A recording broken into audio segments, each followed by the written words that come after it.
एक लंबे समय पहले एक गांव में चंद्रैया और शकुंतला नामक पति पत्नी रहते थे। वो दोनों लालची स्वभाव के थे। चंद्रैया बहुत सारे भैंसों को पालते उनका दूध उस गांव वासियों को बेचता था। उस सारे गांव में सिर्फ चंद्रैया दूध बेचता था और वो दूध में बहुत सारा पानी मिलाकर बेचता था। इतना ही नहीं, वो कम से कम उन भैंसों के बच्चों को भी पीने के लिए दूध नहीं बचाता था। एक दिन जब चंद्रैया दूध लेके गांव को बेचने जाता है, चंद्रैया, तुम्हारे दूध में दिन प्रतिदिन पानी की मात्रा ज्यादा हो रहा है। तुम्हारे पास इतने भैंस होने के बावजूद तुम पानी क्यों मिला रहे हो? अगर तुम्हें पसंद है तो मुझसे दूध लो, वरना नहीं। मैं यही दूध किसी और को भी दे सकता हूँ। ऐसे गुस्से से बात करके वहाँ से चला जाता है। उस सारे गांव में सिर्फ चंद्रैया ही दूध बेचने के कारण वो जैसे भी दूध दे सभी चुपचाप उसी से लेते थे। जहाँ वो भैंसों को रखता था उसके बगल में एक बड़े पेड़ पर एक भूत रहती थी। हमेशा की तरह चंद्रैया सारे भैंसों के पास जाकर उनसे दूध निचोड़ के पानी मिला के सबको बेचने जाता है। हर रोज ये लालच के कारण इतना दूध निचोड़ता है कि हमारे खुद के बच्चों को पिलाने के लिए कुछ नहीं है। इतना ही नहीं, हम हर रोज देखते हैं कि वो दूध में पानी मिलाता है। हम बचपन से उसी के पास बड़े हुए हैं, इसलिए हम कुछ नहीं कर पा रहे हैं, लेकिन हमें उसे एक सबक सिखाना ही होगा। ऐसे आपस में बात करते रहते हैं।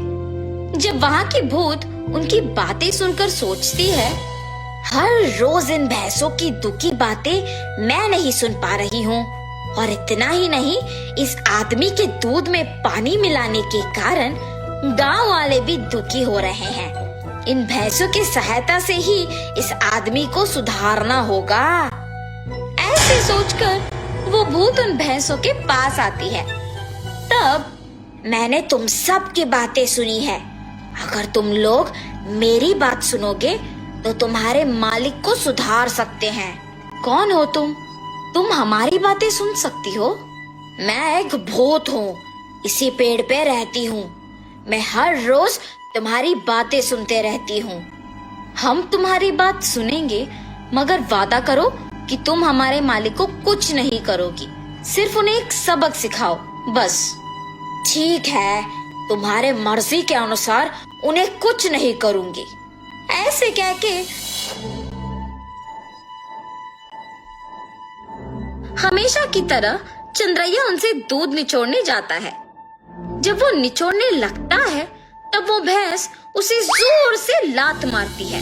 बाप रे शकुंतला, मेरा पीठ टूट गया। ऐसे जोर से चिल्लाने पर शकुंतला अपने पति के पास आती है। अरे रे, क्या हुआ? आप गिर कैसे गए? उस भैंस को आज कुछ हुआ है। जब मैं दूध निचोड़ने गया तो उसने मुझे जोर से लात मारा। आप रुकिए, मैं भी जरा देखूं कि ये भैंस दूध कैसे नहीं देगी। ऐसे कह के शकुंतला उस भैंस से दूध निचोड़ने की कोशिश करती है और उस भैंस ने शकुंतला को भी उसके पति के ही तरह जोर से लात मारती है।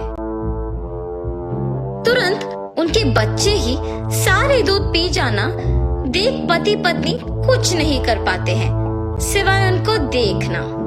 अरे रे, सारा दूध सिर्फ ये बच्चे पी रहे हैं, कुछ तो कीजिए। आज के लिए हम कुछ नहीं कर सकते हैं, शाम को वापस आएंगे दूध निचोड़ने। ये फैसला करके वहाँ से चले जाते हैं। शाम को जब दोनों वापस दूध निचोड़ने जाते हैं तो सुबह की ही तरह वो भैंस उन दोनों को लात मारती है। ये देख पति पत्नी दोनों डर के मारे घर चले जाते हैं। ऐसे कुछ दिनों तक भैंस उन्हें दूध निचोड़ने नहीं देती है और सारा दूध सिर्फ अपने बच्चों को पिलाती है। सुनिए, कम से कम हमारे उपयोग के लिए तो दूध निचोड़ के आइए ना। बाप रे, हम अगर इस गांव में भी दूध नहीं दे पा रहे हैं तो भी ठीक है, मैं तो उस भैंसों के पास नहीं जाऊंगा। वहाँ के भैंसों में से एक को कुछ तो हुआ है, इसीलिए हमें दूध निचोड़ने नहीं दे रही है और सिर्फ उसके बच्चों को दूध पिला रही है। उतना चाहिए तो तुम खुद निचोड़ने जाओ। बाप रे, मैं अकेले? नहीं नहीं, हम दोनों मिलके दूध निचोड़ने की कोशिश करते हैं। चलिए। ठीक है, कल सुबह जाएंगे। ठीक है जी। भैंसों के पास जाते हैं। शकुंतला, पहले तुम जाओ।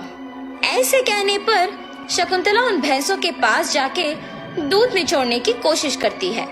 जब वो निचोड़ने की प्रयत्न करती है तो वो भैंस जोर से लात मारती है। बिना दूध दिए अपनी पत्नी को लात मारने के कारण चंद्रैया को गुस्सा आता है और वो एक डंडे से भैंस को मारने लगता है। मेरी पत्नी को दूध निचोड़ने नहीं दोगे तुम? हाँ? ऐसे कहते हुए जोर जोर से मारता है, मगर उस भैंस की जगह चंद्रैया खुद पिटता है और इसी कारण उस भैंस को मारना बंद कर देता है। लेकिन उसके बाद भी उसको और उसकी बीवी को डंडे से मार पड़ते ही रहते हैं। हम आइंदा कभी भी दूध निचोड़ने नहीं आएंगे, हमें मत मारो। अरे हिम्मत है तो ऐसे दिखे बिना नहीं, सामने आके मारो हमें। ऐसे कहने पर वो भैंस अचानक एक भूत के रूप में बदल जाती है। मैं ही तुम लोगों को मार रही थी। सिर्फ कुछ दिन दूध ना ले पाने के कारण और घर पे दूध ना होने के कारण गुस्सा होके तुम इस भैंस को मारने चले आए, तो फिर कुछ सालों से जो तुम सारे दूध को उनके बच्चों के लिए बचाए बिना ही ले जाके बेचने पर इन भैंसों को कितना बुरा लग रहा होगा। हाँ, आज से अगर कभी भी तुमने दूध में पानी मिलाया या फिर भैंसों के बच्चों के लिए दूध न बचाया तो मैं तुम्हें नहीं छोड़ूंगी। मैं यही रह के तुम पे नजर रखूंगी। हाँ, हमें माफ कर दो, आज से हम ये कभी नहीं दोहराएंगे। ऐसे कहने पर वो भूत वहाँ से गायब हो जाती है। तब से उस भूत के डर से चंद्रैया और शकुंतला भैंसों के बच्चों के लिए कुछ दूध को बचा के बाकी को निचोड़ के उसमें पानी मिलाना बंद करके बेचते हैं। भैंस भी उनके मालिक के सुधारने के पीछे उस भूत के ही हाथ रहने का सच जान के बहुत खुश होते हैं। गांव वाले सारे चंद्रैया को अच्छा गुणवत्ता वाले दूध देते हुए देख खुश होते हैं कि उसमें बदलाव भी आया है।